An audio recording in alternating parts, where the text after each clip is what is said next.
Welcome to John Martin Talks, where we battle ignorance and apathy daily. The growing ignorance of just how special this experiment we call the United States of America is, and the apathy that we can't or won't do anything and everything to save her. Well, ladies and gentlemen, I hope you had a great weekend. It was a bit soggy for me. I didn't get to go fishing because Cristobal made its way right through the center of the Gulf of Mexico and is hitting the New Orleans area and that part of the United States coastline right now. So our thoughts and prayers are with them. I think it's mostly a rain event. Certainly it was for us. And apparently it's going to move right on up into the heartland and rain quite a bit. So be prepared. There could be flooding in your area. But I had pretty much a stay at home and stay on Twitter and Facebook weekend and Netflix. I sheltered at home, so to speak. But we got a great show for you to start this week out. And it's kind of in a way all about Trump derangement syndrome. And you'll see how it all ties in just a moment. But our first story is going to be from the New York Times. And basically they had a major shakeup there over the weekend. It's come to be that if you don't drink the Kool-Aide there at the New York Times, you might as well go ahead and resign, and we'll explain what that means. And then, of course, I know you've been hearing this shouted out over the last several weeks, defund the police, defund the police. Well, apparently the idiots are in charge in Minneapolis, and they are seriously considering doing just that. And then Trump derangement syndrome, TDS, we've talked about it many times on the show. There's a question of whether or not it's real. It's actually being researched and studied, and we'll talk about that. But we start with New York Times, a CNN article here.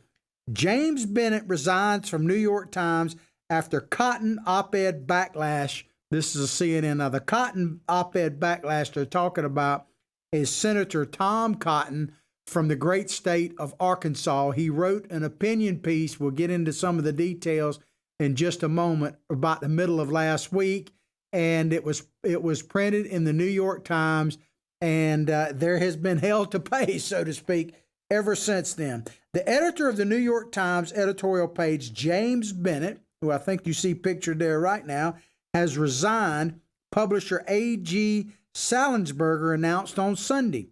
Bennett's resignation comes after the publication of a controversial op-ed from Republican Senator Tom Cotton, as I say, from Arkansas, a highly decorated combat veteran, by the way. Earlier in the week, drew significant criticism, including from dozens of newspaper staffers. So before we go any further, let me just tell you the number one crime, and yes, it is a crime that Senator Cotton did. He is a hardcore Trump supporter. And we know that, Donald Trump committed, and we're going to talk more in detail about it in just a moment, but Donald Trump committed the most grievous sin you could possibly commit, the worst crime in the history of the presidency. He won. And people have been just pulling their hair out, crying, and everything else ever since. And Tom Cotton is a strong supporter of Mr. Trump, so therefore guilt or guilty by association. There is no question about that. And I guess you could throw me into that same mix. I'm in pretty good company.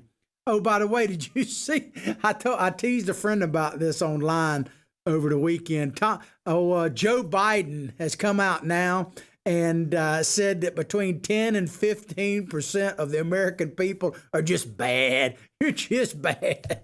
What does that guy say on South Park? It's bad. It's bad. I mean, you realize that 10 to 15% of the American people, that's like over 50 million people he's talking about. So I guess he means what was it? Trump supposedly got 53 million voters, probably more, 60 million by some counts. That basically it sounds like if you're a Trump supporter, first of all, we already know if you're black and you support Trump or anybody other than Biden, well, you ain't black. That's all. Well, now you're just evil incarnate. You're bad medicine, man. So, I told my friend, he was printing that up on Facebook about the 15%. And I told him, Tony, you know who you are out here. I'll just say his first thing. I said, I firmly believe, sir, that you were part of that 15% that Biden was talking about. So, think about that. Hillary said we're a basket full of deplorables. Biden early on said that, we're dregs of society, and now we're just evil. We're just no good, just bad. They're just bad. I mean, you can't make this stuff up. These people are crazy. So they're on Tom Cotton's case because he supported the president. And we'll get into specifics in just a moment. But keep in mind, this is an opinion piece. You remember what that's supposed to mean? It's an opinion. I mean, Twitter, last week or week before last, all this stuff starts jumbling together after a while. They fact-checked the president on an opinion about what might happen in the future. I mean, you can't fact-check an opinion. It's just that, an opinion, man. In my opinion, the firing of the people at the New York Times because they let a different brand of Kool-Aide come in is just dumb, and really it's outright dangerous. I mean, what's next? You're going to put them in the stock, man. You remember the old stocks of yesterday, so to speak, where they put you up in there and you put your head through and your arms through and the public gets to humiliate you? Is that if you're a Trump supporter, are you going to have to wear that red hat and put your face up there and they just come along and humiliate you? I mean, it seems like that's what we're coming to. Either you go lockstep with the progressives or you must be destroyed. What is the robot from Lost in Space? Crush, kill, destroy. I mean, if you don't have the opinion of the masses, of the mob, then you got to be destroyed. But Salinsberger, who is the editor-in-chief there at the New York Times, also said that Jim Dio, D-A-O, a deputy editorial page, no one is safe if you have the wrong opinion. Here's the thing, they don't have the wrong opinion. I guarantee you that none of these people agree with Senator Cotton. They just simply allowed him to publish his opinion, and for that, they must be destroyed. But this Dow, a deputy editorial page editor who had publicly taken responsibility as overseeing the editing of the piece, would be stepping off the masthead, probably walking the plank, I guess, and reassigned to the newsroom. So he's going from opinion to newsroom. Katie Kingsbury, another deputy editorial page, so they're getting women too, will oversee the editorial page. I guess she's been promoted. Oversee the editorial page through 2020 election. So really, when I was thinking about this, you first of all, you got to be in lockstep, or shame on you. But I guess what they want is essentially a Hydra. They want the 6, 9-headed. There's different figures of remember the Hydra monster of old mythology? Yeah, they're all basically attached to the same body, but they may look different and everything else. But that's what they want the media to be, apparently. You can't be independent. You must be attached to the body. The body must, what is that old Star Trek episode where I'm going all kind of different cultural stuff? You will be absorbed. I don't know if you remember that. I'm a big Star Trek fan, but you're going to be either you're the Hydra or you're going to be absorbed, man. The tectonic restructuring, so it's tectonic, I guess. Wow, they put some big drama on this. The tectonic restructuring capped a week of turmoil inside the nation's paper of record. They haven't been that in a long time. And if they ever were one, if there were ever any vestiges of paper of record, I think they have tried their best to destroy that. With staff engaging in debate. Oh my God, they had debate. Debate over the publication of Cotton's op-ed. Just so you know, I want to reiterate this. I can't even imagine they actually debated what Tom Cotton said. There's no debate there. They're 100%, all of them, opposed to what Cotton said, and we'll tell you more about it in just a moment. But they may have debated about whether or not to have a difference of opinion, some other flavor of Kool-Aid, supposedly. I don't know, man. Just don't drink the Kool-Aid. Cotton's effort grilling the Times leadership over the process that led up to it.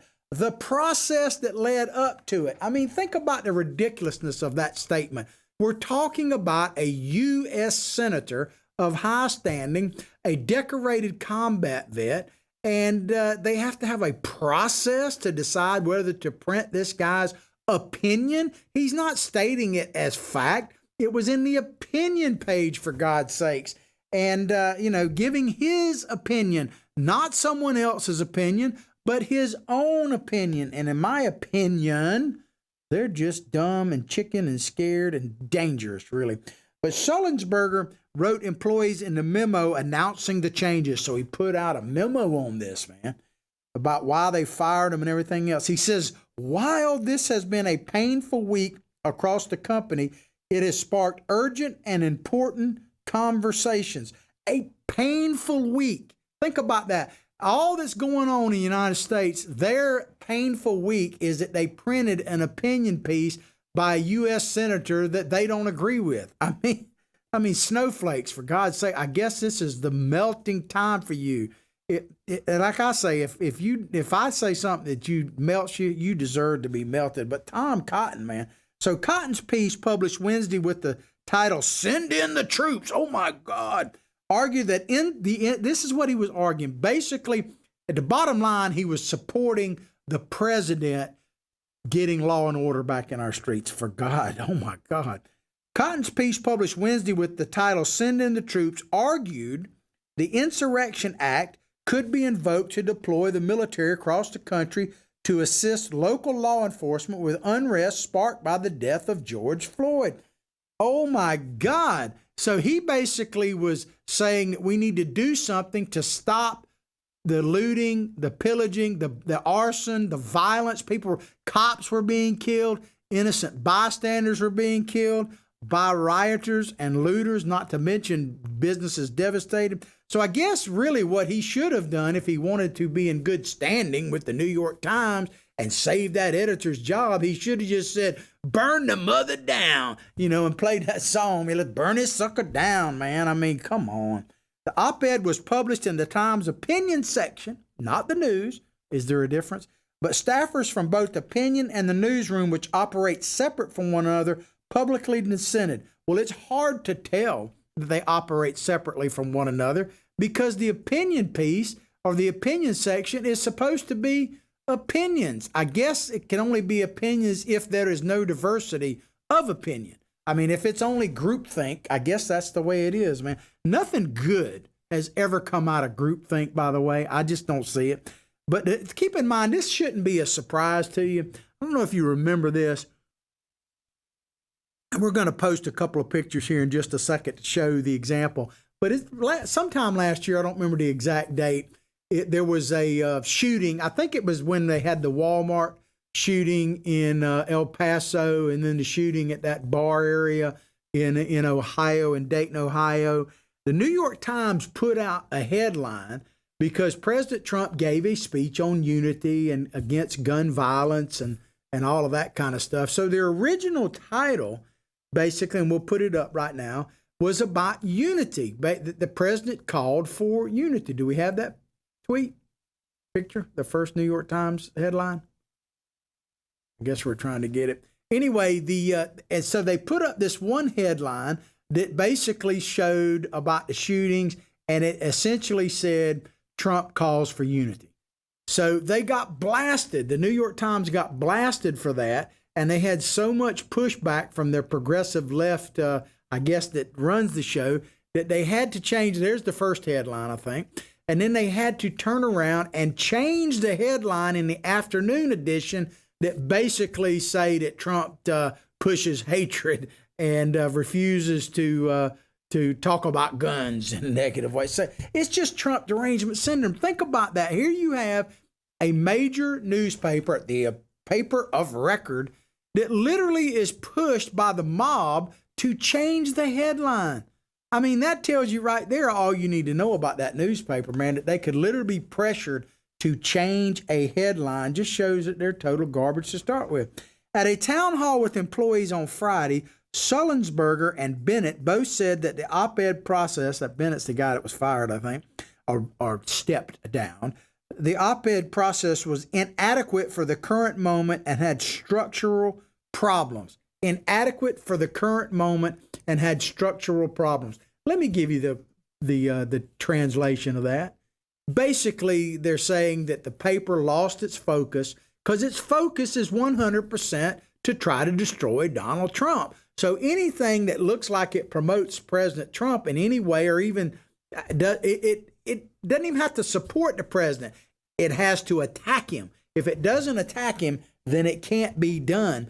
Because keep in mind, the New York Times was caught literally saying that they're going to drop the whole Russia hoax because it failed after the Mueller report came out, and they're switching over to everything being racist against Trump. So it's all about defeating President Trump. So the New York Times has essentially become a campaign piece for the DNC, the Democratic National Committee, the Never Trumpers and everything. And I was going to do a story on it, but let me just mention it real casually here. And I did post some stuff about it over the weekend on my Facebook page. You want to see it, go directly to John Martin Talks Facebook page. Please like it and share it with others. I tweeted it out as well. Billy Bob here, if you don't know my psychic sidekick. First of all, where you been? Secondly, welcome to the show. Some of us are sicker than others. And yeah, I whisper to the fishes. Didn't get to go fishing this weekend, but that's another story. I'm okay. I'll survive the week because we're supposed to go this Friday. So no more storms, no more pandemics, no more riots at the dock anyway, so I can go fishing. But basically, the New York Times has become a mouthpiece, and we got some other mouthpieces, and this is the point I want to make. There are some Republicans reported by the New York Times, and some of them are the usual suspects like Mitt Romney, the Bushes now, both Jeb and George W., and I don't know about the rest of them, and of course Colin Powell, who really hadn't been a Republican. I don't know if he ever was, hadn't been a Republican in a decade, basically. They've all come out now in some form or fashion. Mitt Romney went and protested in front of the White House as if they're going to like that dude. You're a white dude, man, and they're never going to love you, Mitt. I'm sorry. But now they've come out and said they just simply cannot support President Trump. And let me just tell you, this is what draining the swamp looks like. I know it's going to freak out a lot of snowflakes out there, but there are many of us, I'm not alone in this, probably in the 60 million plus, that actually voted for Donald Trump. But one of the reasons is because we wanted him to drain the swamp of people like Mitt Romney, George Bush Jr., and Colin Powell. We wanted to get rid of them. It's not just Democrats we have an issue with, it's entrenched Republicans as well. And so this election is exposing all of them. And rats don't like being exposed to the light. They like the swamp to be deep, dark, and smelly. So if you're surprised by this, don't be, because this is exactly what draining the swamp looks like. And the fact that all of them came out against Trump this weekend shows that he is what? Winning and getting the job done. He's actually draining the swamp, and that's why they're fired up, including Mattis and all of that crap too. Cotton sharply criticized the Times for saying his op-ed didn't meet its standards. What was their standards? Noting that Bennett had initially defended the op-ed, Cotton told Fox News the newspaper had caved in to a mob of woke kids. I love that phrase, woke kids. When I read that, it reminded me of one of my favorite books and movie. I think there's been several versions. I just remember the older one, probably back in about 1970 or whatever. Lord of the Flies. We are now becoming governed by Lord of the Flies. If you don't know what I'm talking about, then go look it up. Please go look Snowflakes, check it out. You'll see it's about young people who basically rule by the mob. The strong survive. And if you haven't read that piece, you ought to at least familiar yourself with it. Let me just ask this question. Are there any adults willing to stand up at the New York Times or anywhere else? Are adults going to stand up, because we need adults in the room. We don't have to agree on everything. That's what opinions are. But you can't have an opinion section if it's simply monolithic drinking of the Kool-Aide. Then you just basically have Lord of Flies, which is exactly what we're up against right now. Well, apparently, as far as adults willing to stand up, I can tell you one place apparently they're not, and that is in Minneapolis, Minnesota, where they're basically going to say that the police should stand down. This is from a Politico article. Minneapolis looks to end current police force, according to Politico. Minneapolis, a majority of the members of the Minneapolis City Council said Sunday they are supporting the city's police department and are supporting disbanding, let me get it correct, disbanding the city's police department in an aggressive stance that comes just as the state has launched a civil rights investigation after George Floyd's death. Aggressive stance. So they're going to aggressively disband the police department. You know what that reminds me of? It kind of, there's a movie that's, it's a little bit older, but it's worth watching. It's kind of a comedy. It's called Idiocracy, I think is the name of it. And it's where society is controlled by, and they say, and let me just read the definition of idiocracy, and it's basically from the movie itself. A society or group that is controlled by or consists of people of low intelligence. And I know some people may look at this picture that's popped up there. That's actually a movie scene from Idiocracy. That guy's playing the president of the United States. No, I'm not trying to make it about race. It's actually the way the movie. Essentially, the people have forgotten how to run the world, the country, and it is essentially run by the dumbest of the dumb. And it's just crazy. And even this president in the movie, if you see it, recognizes that he needs a bit of help. And anyway, check it out. But that's what's happened to us. We're becoming an idiocracy. We're not a democracy. We're an idiocracy. And that's what's happening at the New York Times. Trump derangement syndrome is real, man.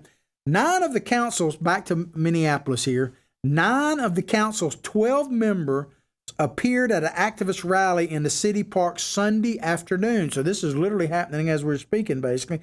Afternoon, and vowed to end policing as the city currently knows it.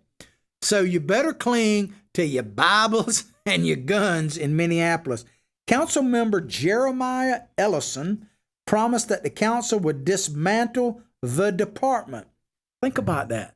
Promised that the council would demand the disbanding of the department. Well, I guess that shouldn't be a surprise considering they let the police precinct burn to the dadgum ground.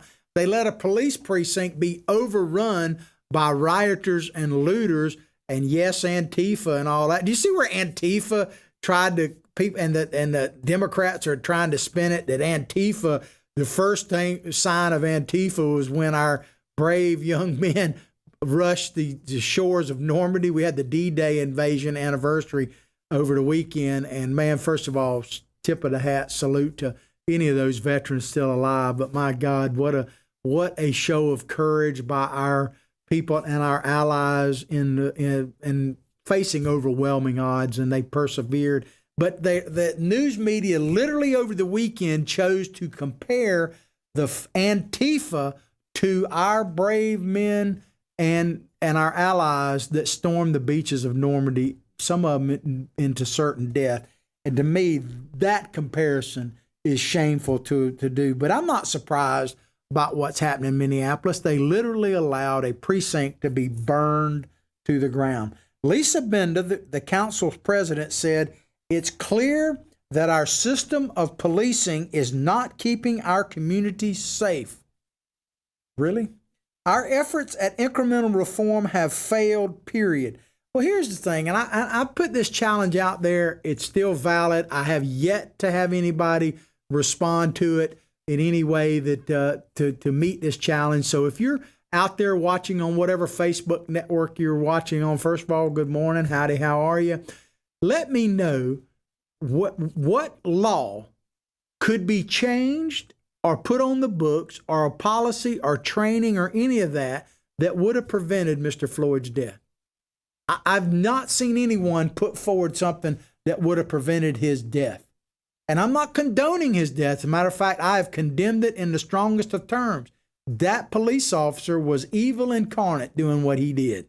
I mean, there's no argument about that. But I maintain that no amount of training, no amount of policies could have changed that, because you cannot legislate or train what's in a man's heart. He obviously had an issue. The only thing that possibly could have stopped that police officer, beyond the 3 that were with him, which they're being charged as well, was the Democrats that had been running Minneapolis for years. Remember that Amy Klobuchar, who ran for president, was the attorney general of Minneapolis and actually had a chance to stop this guy when he was charged with a wrongful death, basically, in a shooting incident that led to a person's death. And they chose not to prosecute it. I don't know all the details of it. Maybe it was the right decision.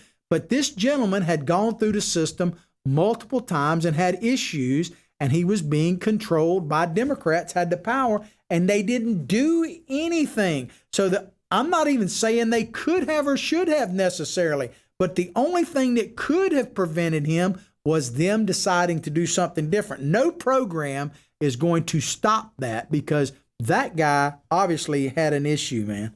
Bender went on to say she and the 8 other council members that joined the rally are committed to ending the city's relationship with the police force and to end policing as we know it and recreate system that actually keeps us safe. Like what? I mean, I've heard that they're going to come up with a group of social and crisis workers. I mean, give me a break, man. Here's the thing, and I'm probably going to get in trouble for saying this, but I hope it's taken with the meaning that I want. The response to what happened there was wrong. But to respond to what happened to Mr. Floyd was not. In other words, one thing we need to keep in mind, Mr. Floyd was committing a crime. Now, did he deserve to die in the heinous way? Absolutely not. And he has a long criminal record, which does not mean that he is should be subjected to what he was subjected to. But the fact is that he was passing a bogus $20 bill from what we could see, which is somewhat of a minor crime. He looked like he was on some illicit drugs. He was acting very strangely. And the business people there, the ones that were running the business where he tried to pass the bill, from what I've garnered, called the police as much because he was acting strangely and they were concerned about it as even the $20 bill itself. So police responding to that was the right thing to do. The response after they got there was wrong. And there's no other way to put it. I don't know if you've seen this video. I'm not going to play it. It's about 10 minutes long. I have it posted on my John Martin Talks Facebook site as well as some other sites. And it's Candace Owens. It's about 10 or 11 minutes long, something like that. You really need to watch that video and share it with as many people as you possibly can. I mean, she is spot on about this. Here's the thing, and she makes a point. I'm just going to touch on part of it, but she makes a point that Mr. Floyd should not be held up as some great humanitarian martyr, all that kind of stuff. That he should not be celebrated. It should the action of the police should be condemned. But the man himself was a habitual criminal who even stuck a gun, home invaded, and stuck a gun in a pregnant woman's belly. You know, she makes a great thing. I mean, Candace Owens. You want to, if you're out there and you're young and you're black, you really everybody. But I don't know why Candace Owens. I guess I do know why, because she doesn't drink the Kool-Aide. She should be held in the highest of esteem by all Americans, but young black Americans really need a strong dose of Candace Owens. So have the courage to actually watch that video. If you don't like Candace Owens, still have the courage to do it, because one of the things I've learned in life is that in order to consider yourself an educated person, you have to have the courage to have your beliefs challenged from time to time. And Candace Owens will definitely do that. All right, back to this article. Disbanding an entire department has happened before. And a couple of places they list are interesting. In 2012, with crime rampant in Camden, New Jersey, the city disbanded its police department and replaced it with a new force that covered Camden County. So they replaced their individual police department with more of a sheriff's office. We actually did that in my little city, but we only had 2 or 3 people. It was mostly a budget deal. Compton, California took the same step in 2000, shifting its policing to Los Angeles County. So these are 2 fairly big places. We got a couple of pictures here. One is of Camden, New Jersey, and the second one is of Compton, California. Now, I don't know if you want to hold these places up as great examples of what happens when you get rid of your police department. I don't know, man. I guess you could call that what? Progressive progress or progressive progressives? I don't know, man. It's unbelievable.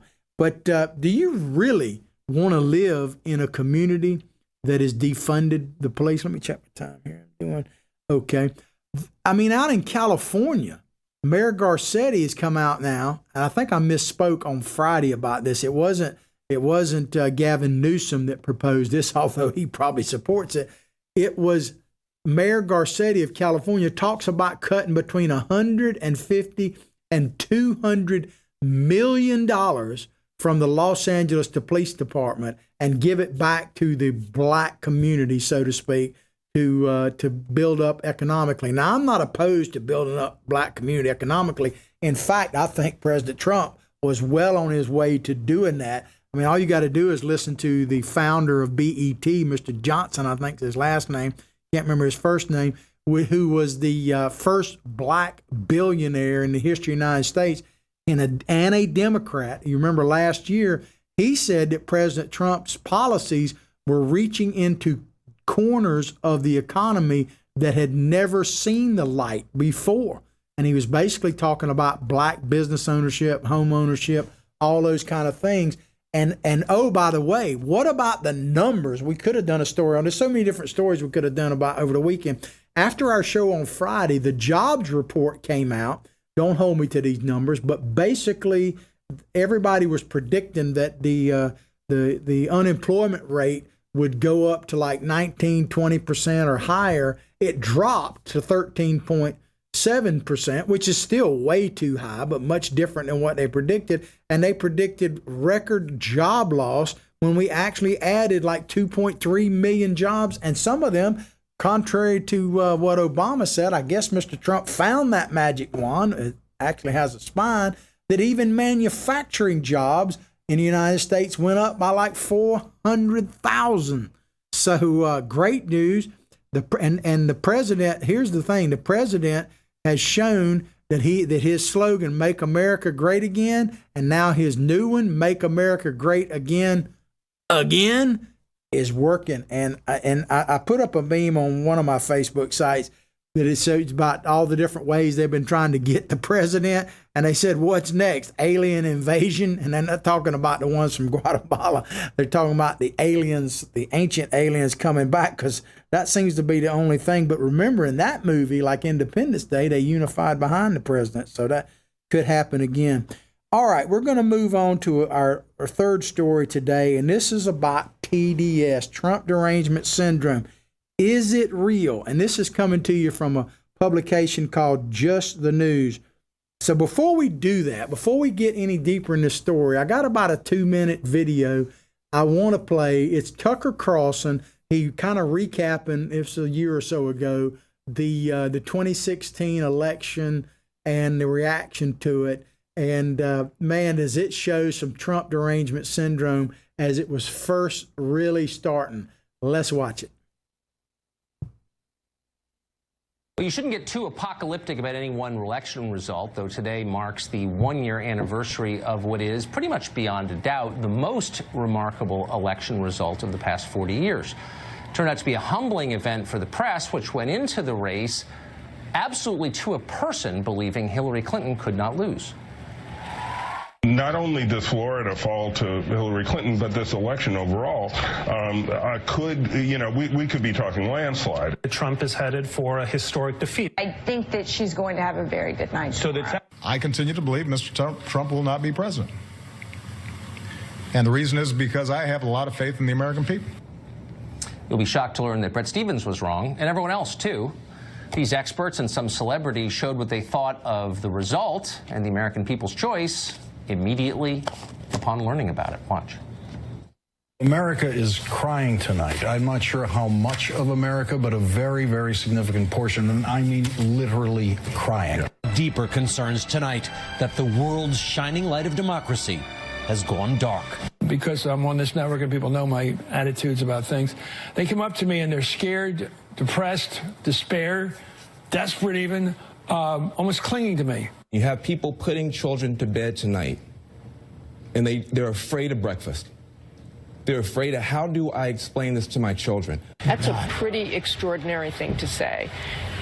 If you have a son in the Marine Corps and that you don't trust the commander-in-chief. The people in the military defend the Constitution. The message that I want to spread out to other women is exactly what you're saying, is not to give up. Sorry, I hate. She deserves to be the first female president. And that's what makes me so sad. Anybody but Donald Trump. Anyone.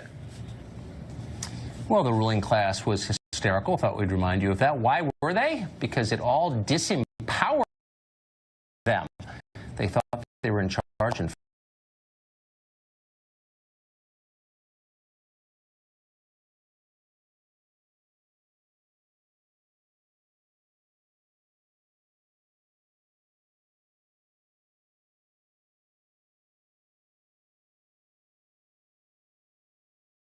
I didn't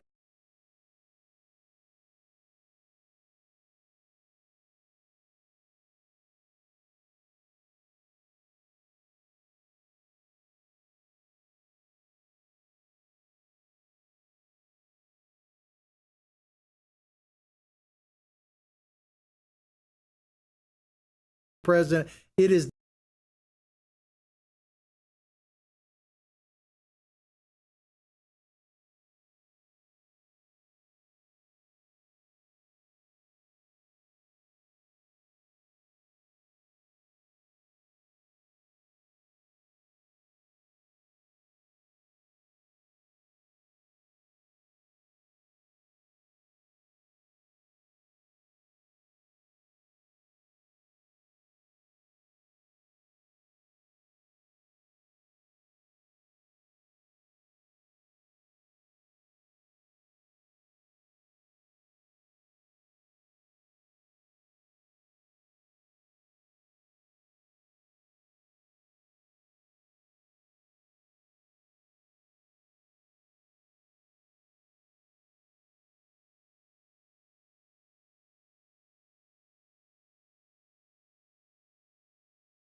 He talked about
trying to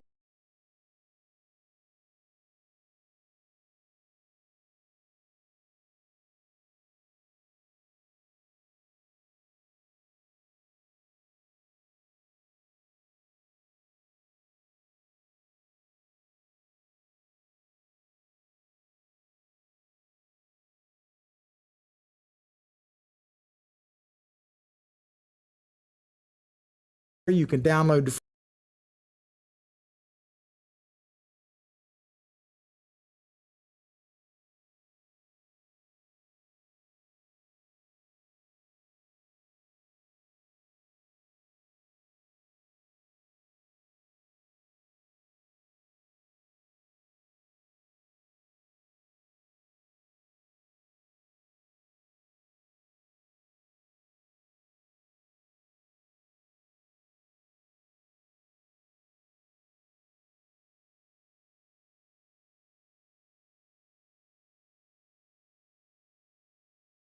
him and another